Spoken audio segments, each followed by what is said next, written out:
कभी सोचा है कि एक वादे की उसकी असली कीमत क्या होती है?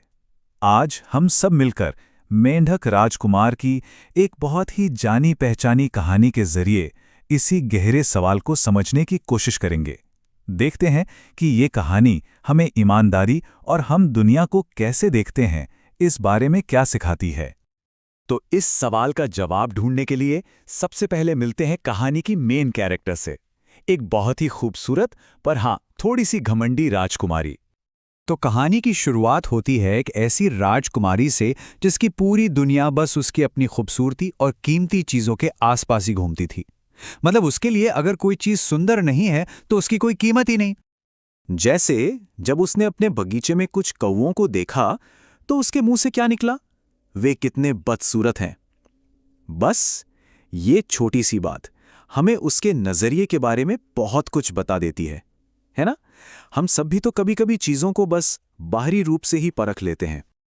अब उसके पिता, जो शायद अपनी बेटी की सादत को अच्छी तरह समझते थे, उसे एक तोहफा देते हैं, एक चमकती हुई सोने की गेंद। लेकिन तोहफे के साथ वो एक सलाह भी देते हैं, एक ऐसी सलाह जो आगे चलकर कहानी के लिए बहुत बहुत जरूरी साबित होने वाली थी। पर राजकुमारी तो अपनी ही दुनिया में मगन थी। वो लापरवाही से गेंद को हवा में उछालती है और छपाक, बस उसकी सबसे कीमती चीज अब उसकी पहुंच से कोसों दूर तालाब की गहराई में समा गई। अपनी गेंद खोकर वो एकदम हताश हो जाती है, जोर जोर से रोने लगती है। और ठीक तभी उसे मदद मिलती है, एक ऐसी जगह से जिसके बारे में उसने सपने में भी नहीं सोचा होगा। अचानक पानी से एक मेंढक बाहर आता है। वो कहता है कि वो गेंद वापस ले आएगा, पर उसकी एक शर्त है, और ये कीमत राजकुमारी के सोने चांदी से कहीं कहीं ज्यादा बड़ी थी। और देखिए, यहीं पर हम कहानी के बिल्कुल दिल में पहुंच जाते हैं। यह है दो अलग अलग सोच का टकराव। एक तरफ राजकुमारी जो दौलत की पेशकश कर रही है, और दूसरी तरफ मेंढक जो कुछ ऐसा मांग रहा है जिसे पैसों से खरीदा ही नहीं जा सकता, साथ और सम्मान। तो मेंढक अपनी 3 शर्तें रखता है, और ये तीनों शर्तें ऐसी थीं जो सीधे सीधे राजकुमारी के घमंड पर चोट करती थीं। पहली, कि वो राजकुमारी की थाली से खाना खाएगा। दूसरी, वो उसके साथ नाचेगा। और तीसरी, वो उसके कमरे में सोएगा। ये शर्तें उसे किसी को स्वीकार करने और करीब आने पर मजबूर कर रही थीं, कुछ ऐसा जो उसने पहले कभी नहीं किया था। अब राजकुमारी सोचती है, अरे ये अजीब सा जीव महल तक पहुंचेगा कैसे?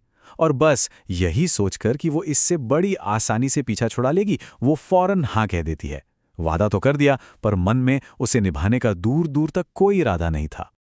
हम सब कभी ना कभी ऐसे वादे कर देते हैं जिन्हें हम बाद में भूल जाना चाहते हैं, है ना? खैर, राजकुमारी भी अपना वादा पूरी तरह भूल जाती है, लेकिन मेंढक वो नहीं भूला था। अब वक्त था राजकुमारी के लिए अपनी ही ईमानदारी का सामना करने का। जरा सोचिए उस मंजर को।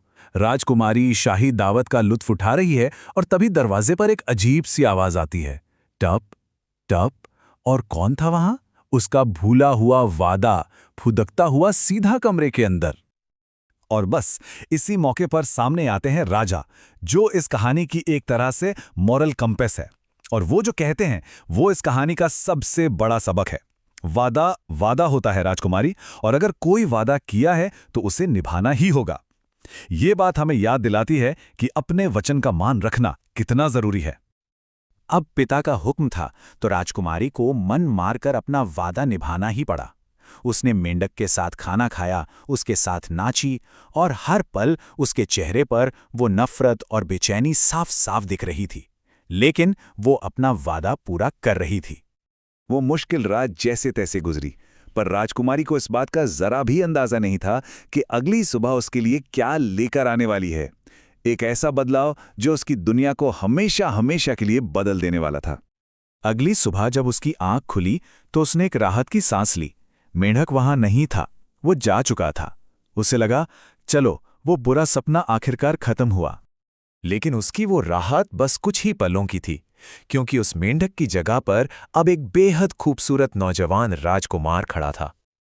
और यहीं कहानी का सबसे दिलचस्प मोड़ आता है। राजकुमार उसे बताता है कि उसका श्राप किसी जादुई चुंबन से नहीं टूटा, बल्कि राजकुमारी के उन कामों से टूटा जो उसने अपना वादा निभाने के लिए किए थे, जी हाँ, वही 3 शर्तें। इस बारे में जरा सोचिए, राजकुमारी ने ये सब कुछ कितने बेमन से, कितनी नफरत से किया था। फिर भी उसके कामों में इतनी शक्ति थी कि एक श्राप टूट गया। ये बात हमें सिखाती है कि कभी-कभी हमारे काम हमारे इरादों से भी ज्यादा मायने रखते हैं। तो ये जो एक साधारण सी दिखने वाली कहानी है, इससे असल में हम क्या सीख सकते हैं? चलिए इसके गहरे मतलब को समझते हैं। तो इस पूरी कहानी से कुछ बहुत ज़रूरी बातें निकलकर सामने आती हैं। पहली, ईमानदारी और अपने वचन को निभाने का महत्व।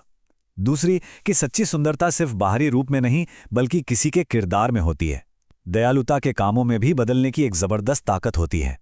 और हाँ, राजा की वो सीख, वादे बहुत मायने रखते हैं, खासकर जब वो उन लोगों से किए जाएं जो हमारी मदद करते हैं।